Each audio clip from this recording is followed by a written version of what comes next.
رب اشرح لي صدري ويسر لي امري واحلل عقدة من لساني يفقهوا قولي.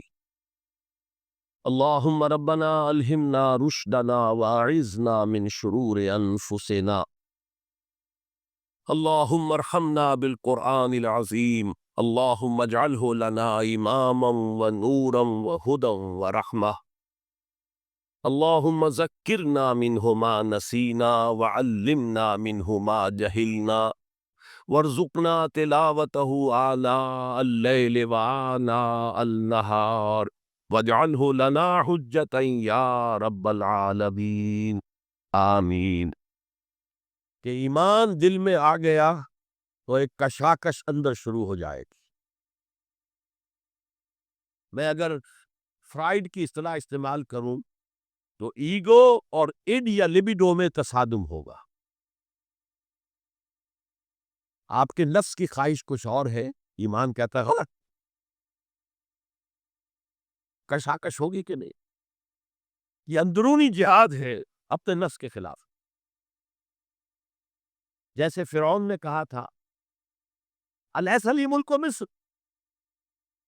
وہذہ الانہار تجری من تحتی، کیا میں بادشاہ نہیں ہوں مصر کا؟ مصر کی حکومت میری نہیں ہے؟ اور کیا یہ ساری نہریں جو ہے میرے نظام کے تحت نہیں چل رہی؟ اسی طرح برا نہ مانیے، ہمارا نفس کہتا ہے یہ جسم میرا ہے، میری ملکیت ہے، اٹس مائی ڈومین، میری خواہش پوری کرنی ہوگی. جیسے اس نے کہا میں نہیں جانتا کوئی خدا ہے میرے سوا اور میرے اوپر، میں نہیں مانتا. نفس بھی کہتا میں نہیں ماننے کو تیار، کیا حلال ہے کیا حرام ہے، کیا جائز ہے کیا ناجائز، میری خواہش پوری کرو.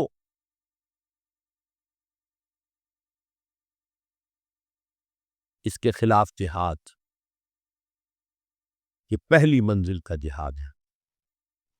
اور آپ کو معلوم ہے 3 منزلہ عمارت ہے تو بلند ترین تو ہے تیسری منزل، اہم ترین ہے پہلی منزل. پہلی منزل بنے گی تو دوسری بنے گی، دوسری ہوگی تو تیسری بنے گی. پہلی منزل یہ ہے اور اہم ترین یہ ہے. اسی لیے مولانا روم نے کہا نفس ماں ہم کم طرف فرعون نیست، میرا نفس بھی فرعون سے کم نہیں ہے، لیکن ایراون نیست، اس کے پاس لاؤ لشکر تھا. اس نے زبان سے بھی کہہ دیا تھا انا ربکم الاعلی، میں ہوں خدا. میرا نفس بیچارہ اس کے پاس کوئی لاؤ لشکر نہیں، زبان سے تو یہ کچھ نہیں کہتا، اندر یہی کہتا میں بادشاہ ہوں اس وجود کا، میری مرضی پوری. اسٹرگل اگینسٹ دس بیسر سیلف، ایک سیلف ہے اونچی سیلف، خودی، انا، ایگو، اور ایک ہے یہ بیسر سیلف، یہ ہماری جبلتیں جو اندھی بہری ہیں، جو حلال اور حرام سے انہیں کوئی غرض نہیں ہے، ان کے خلاف جہاد کرنا. آپ نے فرمایا صلی اللہ علیہ وسلم المجاہد من جاہد نفسہ، اصل مجاہد وہ ہے جو اپنے نفس کے خلاف جہاد کر سکا. تمہارے اندر یہ دشمن تو بیٹھا ہوا ہے، تکڑا ہے، تمہیں کنٹرول کرنا، چلے اور باہر کے دشمنوں سے جہاد کرنے کے لیے تم نے تانگے کو گھوڑے کے آگے باندھ دیا. اور ایک دفعہ حضور سے پوچھا گیا ای الجہاد افضل یا رسول اللہ، اے اللہ کے رسول سب سے افضل جہاد کون سا ہے؟ فرمایا ان تجاہد نفسک فی طاعت اللہ، اپنے نفس کے خلاف جہاد کرو، اسے اللہ کا مطیع کرو. یہ جو اندر کی کشمکش ہے، کشاکش ہے، یہ جہاد فی سبیل اللہ کا نقطۂ آغاز، اللہ کا مطیع بنانا ہے نفس کو. اس کے ساتھ 2 سب لیول اور ہیں. اس نفس کو بھڑکانے والی ایک قوت ہے انویزیبل، اور ویزیبل بھی ہے. انویزیبل قوت سب سے بڑی ابلیس، شیطان، لعین، اور اس کے چیلے چاٹے جنات میں سے. اور ویزیبل میں انسانوں میں جو اس کے ایجنٹ ہے، جو فحاشی کو کلچر کا نام دے، یہ اس ابلیس کے چیلے ہیں.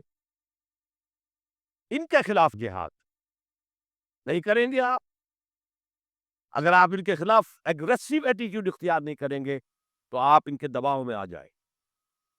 ان الشیطان لکم عدو فاتخذوہ عدوا، اے لوگوں یہ شیطان تمہارا دشمن ہے، اس کو اپنا دشمن سمجھو. وہ تمہیں سبز باغ دکھاتا ہے، بدی کو مزین کر کے دکھاتا ہے، اچھے اچھے نام اس کے رکھ دیتا ہے، اور تمہیں آمادہ کرتا ہے بدی کے ارتکاب پر. نہیں، وہ تمہارا دشمن ہے.